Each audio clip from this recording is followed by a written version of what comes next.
I mean, are you kidding? So the step back from 40 feet, because why not? Stephen Curry and the Golden State Warriors lead the way by 21 at halftime. Over the Pacers, our Jared Greenberg is on hand, and he just caught up with Steph. Steph, ending a long road trip, Coach Kerr said tonight had the potential to be a letdown game. Then you came out and hit your first 8 shots, and then that dramatic buzzer beater. You seem to be on a mission tonight. Yeah, we're playing aggressive, trying to make simple decisions, and then good shots happen. Obviously, they're better when they go in the basket, for sure. You had another Shaq in a full moment. What happened on the sideline? A loose shooting shirt got in the way, but don't take away from Klay's beautiful dunk. To be fair, Shaq has made his bias toward Stephen Curry abundantly clear. He's not going to be on Shaqtin' a Fool. He's not going to be the Shaqtin' a Fool MVP, though he's had a couple of moments in the last week that I feel like could take the cake. He has. Got to mix in some misses once in a while. Every now and then. Have that many mates. That's what makes him so lovable. Hey, everybody. Welcome back into our NBA TV studios. It's game night. I'm Kristen Ledlow alongside our Derek Fisher, David Griffin. Now, we're going to be with you guys until the third quarter in Indiana between the Pacers and Warriors. Then we're going to be back in the studio. You may be in the film room leading up to the second of our doubleheader on NBA TV. The Hawks are in L.A. to take on the Clippers. When Steph is shooting like that, what can be done? Fish. I don't think there's an answer for it. The spacing that is improved actually with Boogie Cousins on the floor, and I know Griff has shown some of that. The floor gets wider, more open, more driving lanes. Talked about how many easy baskets they've gotten tonight. Well, that's not by accident. The way Steph and Klay move without the basketball, you saw their Cousins creating additional possessions by banging the offensive boards. These are things that it makes it almost impossible to guard these guys.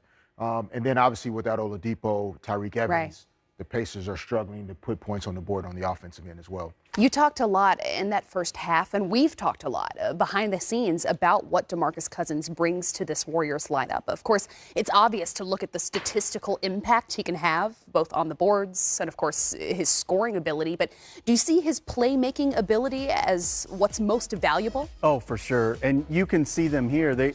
Everything that they do to split off of Boogie, the attention he draws in terms of the defense collapsing on him. They run all of their guard split action, right? So it used to be that Draymond Green was the passing big. But Draymond Green's not going to be the guy you fear shooting that three.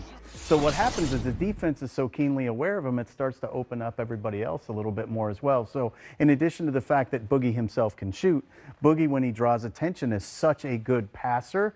And they're so amped up right now. They're playing with so much attention to detail that everything they do off the ball is getting rewarded right now. You've been on championship teams. You've orchestrated championship teams. At this point in this season for the Warriors, as they're looking to three-peat, as they're looking to improve upon a season-high 10-game winning streak, what do you see as perhaps cause for concern? Is this the only team that could beat themselves? Well, to me, great teams are always in a class by themselves in terms of, yes, they can only beat themselves. Right. It's not as much about the opponent. I think this team is an example of that for sure. Cause for concerns if we're nitpicking. I think will continue to be the turnover area will be one to watch. They have to keep that number down. And I think too, as you saw to start the game in the first quarter, Boogie Cousins is going to be asked to defend a lot of screening situations in terms of on pick and rolls as well as guards coming off of screens. That'll be an area that the Warriors will have to watch out to make sure they protect him and don't put him in too many bad situations. And we talked about it pregame a little bit heading into it. Since Boogie started playing, all of the Warriors' defensive closeout numbers are radically better. They were all around a point per possession before, and now some of them are below half a point per possession, right? So they're all revved up. But Boogie's own individual number is still very poor. So what you're going to see over time is that they'll start to attack him, like you said, in pick and roll. And then when the novelty of all of this wears off and guys aren't quite as amped up anymore because they're not trying to prove it can work, what's it look like then? On a night when they're not covering for what he doesn't do defensively, How's that look? It'll be interesting to see. Right now, we're clearly in a honeymoon period. Well, I asked you to nitpick, and you did. When they win 10 in a row, and they've won the last 2 championships, and they're up 21 at half, and we've got to put together a halftime show. By the way, I got the blue memo. I know. You This guys, is we look strong. good. I know. I didn't want to mention it too soon, but we look good. All right. After the break, we're going to talk about the biggest news in basketball. It's Anthony Davis.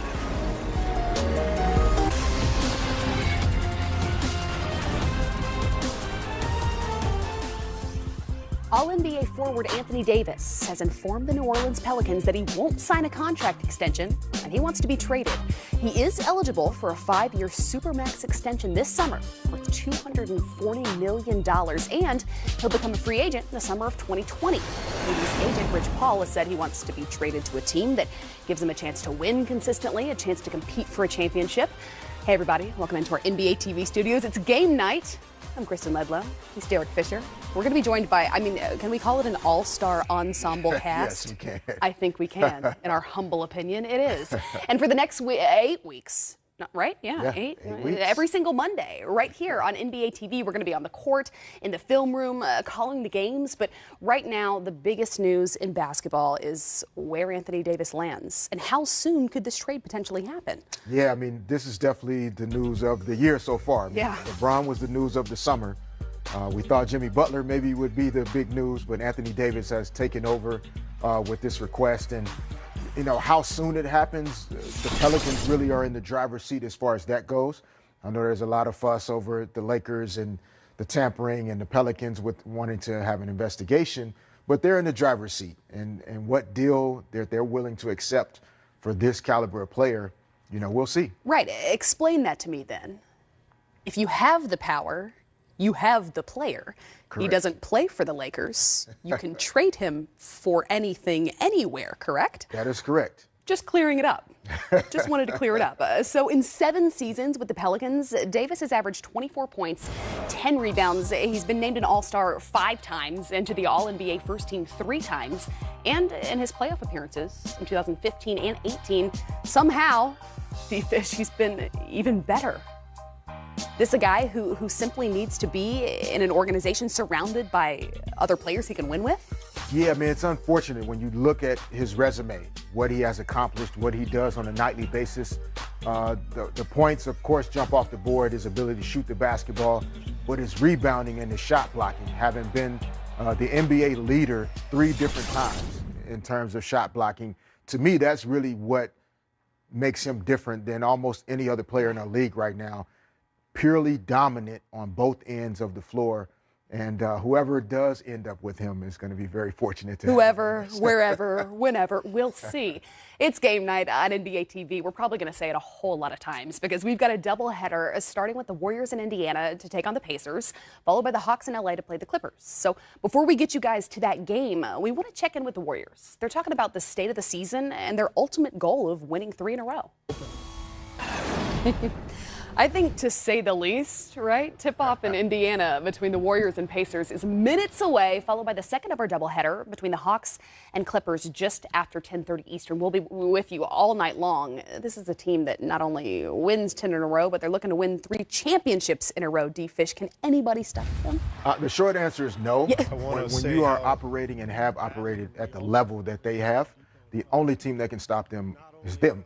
Well, so we'll see if that actually we're happens. going to be back with a whole lot more of this. But for now, as promised, more of our all-star ensemble cast. Ready to call the game. Casey Stern, Candace Parker, Steve Smith. Take it away.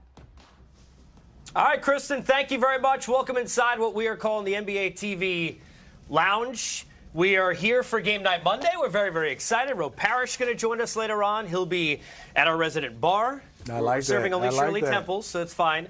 But having information from social media, you guys will get involved during the show. Also, in the film room, our resident GM, David Griffin, is there. We're going to take you inside, give you all sorts of different, not only analysis, but give you an opportunity to see things a different way. As I've got my crew every Monday night, Smitty, and my NCAA partner, Candace Parker.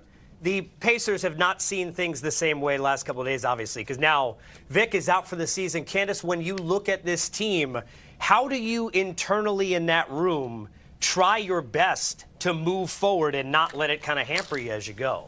Well, the Indiana Pacers, they've been without Victor Oladipo earlier in the season for 11 games. And during that stretch, you know, they were 7-4.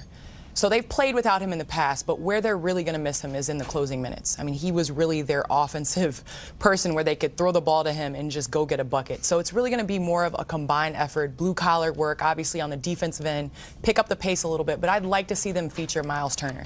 He's shooting outstanding from beyond the arc, shooting nearly 50% in the last 22 games. And I'd really like to see them feature Miles Turner more and get him in the offense early. Yeah, I don't want to make Smitty feel old, but we'll talk a lot about Sabonis tonight because he's been one of the more improved players in the league. Boogie, we knew that he would at some point come into the team. What have you seen so far, Smitty? And I know we're not going to get Draymond tonight. He's resting, so it's not full throttle. What have you seen so far with Boogie? Well, I'm looking at this Super Friends team. They just threw in another action hero, and this action hero is doing what the Golden State do. He can pass, he can shoot, he can rebound, he can score. And what I love about him, he's a little nasty down there. Now they have somebody else to go with Draymond Green, and you look at their assist numbers, it's going way up. For me, is the only thing about the Warriors, you got to nitpick. If they can complete their turnovers and keep them down and also try to generate more turnovers, they're going to be hard to beat. All right, we're hard to beat because we got our own resident Will Hunting. There he is. David Griffin, who's hooking us up with knowledge beyond what we see and you see at home. So, Griff, take us through kind of Boogie and what you've seen so far in the numbers. So I think like Steve said, obviously there's a potential for this to be special offensively. And we've seen several situations where it has been, and certainly the numbers bear that out. But what's more interesting to me has been the impact he's had on their defense. And I think this surprised people a little bit. You see how much more defensively oriented they are when Boogie's on the floor. The numbers when he's on the floor versus off the floor, they're revealed. And you're going to see very similar numbers in other categories as well. This is where you really see the biggest impact. It's that their closeout urgency is significantly greater now with Boogie present. You're seeing them have a far greater impact as closeout defenders. So the number on the left is the effectiveness of the offense against a Kevin Durant closeout since Boogie was there. The number on the right was what they were doing before Boogie got there. So the offenses were infinitely more productive against the closeouts of all four of the big stars prior to Boogie's arrival, and everything has changed because of their effort level, and we have some film built around that here as well. Griff, we'll have plenty from you as the night wears on. Thank you, Second Spectrum, with the information. As we look at this video here shows exactly what we were talking about relative to closeout urgency. Watch how little urgency there is defensively when this ball gets swung to the wing. Smitty, you'd make that shot right now today. That green area means open shot. That's a made shot in the NBA. And because of Second Spectrum, we have the ability to actually identify what would be a red area as well. There's not going to be any red area here. Pick anybody that should have rotated to that prior to Boogie's arrival, and they just didn't play with that level of urgency. What you see here now, though, it's all different. Everybody is very much engaged. Everybody's going to lock up and be in a much more aware situation. All 5 defenders for Golden State at some point will be in the red zone here.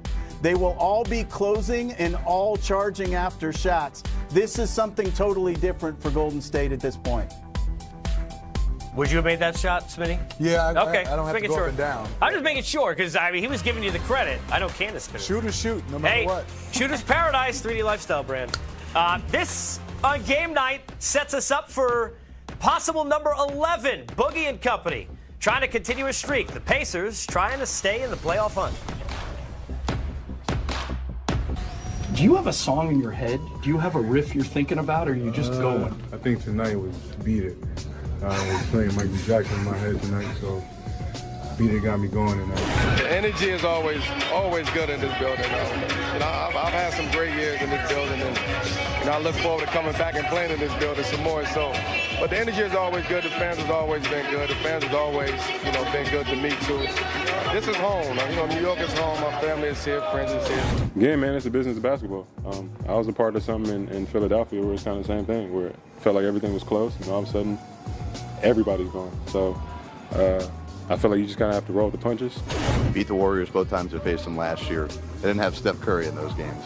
How different is it with the way he's been playing coming into tonight? You think they remember that? I hope they don't remember that.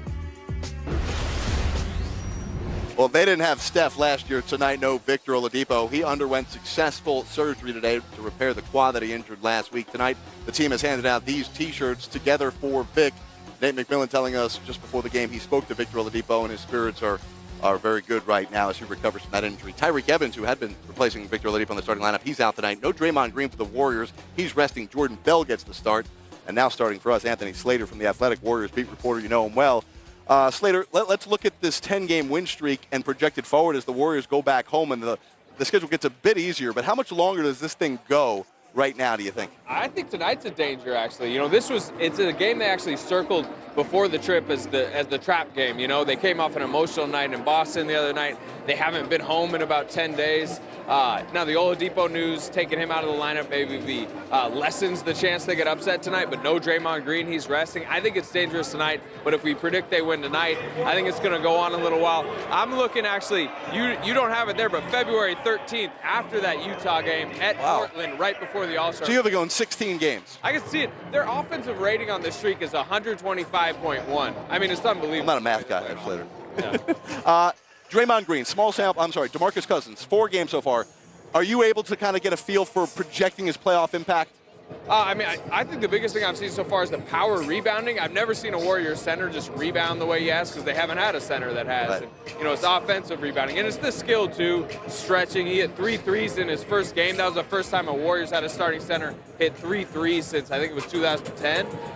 So he's going to help them. Now, how much is he targeted defensively? You really saw the Celtics go at him the other night in Boston, Kyrie Irving. And they exploited him early, so I'm interested to see how much he could stay on the floor down the stretch against teams like a James Harden that'll really target him.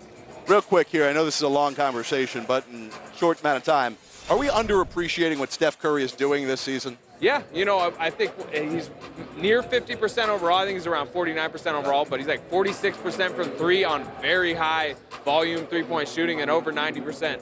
And I think he's the only one ever to go 50, 45, 90. We always talk 50, 40, 90. We're talking 50, 45, 90. And he's doing it efficiently, and he's never been really exploited defensively. He's always sturdy at that spot. And I think if James Harden hadn't had the recent stretch that he's had, we'd really be talking about Steph as a possible, his third-time MVP. Yeah.